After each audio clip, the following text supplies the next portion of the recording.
गर्मियों की एक तपती दोपहर थी। जंगल के एक छोटे से तालाब के पास एक प्यासी चींटी पानी पीने आई।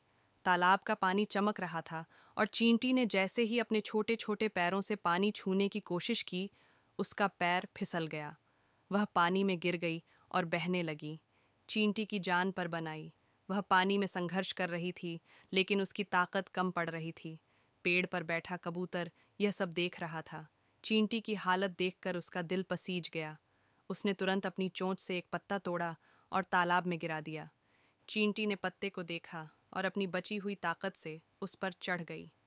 कबूतर ने अपनी चोंच से पत्ते को किनारे की ओर खींचा और चींटी को बचा लिया। चींटी ने तालाब से बाहर आते ही गहरी सांस ली। वह कबूतर की ओर देखकर बोली, तुमने मेरी जान बचाई। मैं तुम्हारी यह मदद कभी नहीं भूलूंगी। कुछ दिनों बाद जंगल में एक शिकारी आया। उसने पेड़ के नीचे जाल बिछा दिया। पेड़ पर बैठा कबूतर इस खतरे से अनजान था, लेकिन चींटी ने यह सब देख लिया। उसे तुरंत पता चल गया कि शिकारी कबूतर को फंसाने की कोशिश कर रहा है।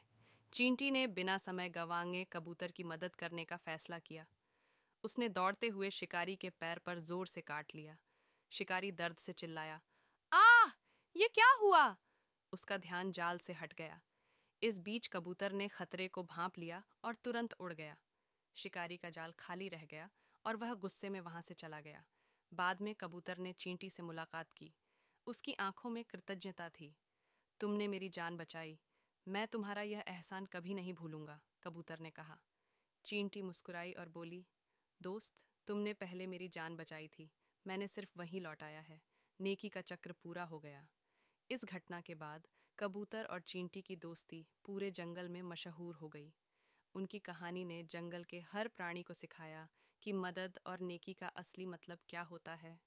शिक्षा: हर नेकी लौट कर आती है, इसलिए हमेशा दूसरों की भलाई के लिए तैयार रहो।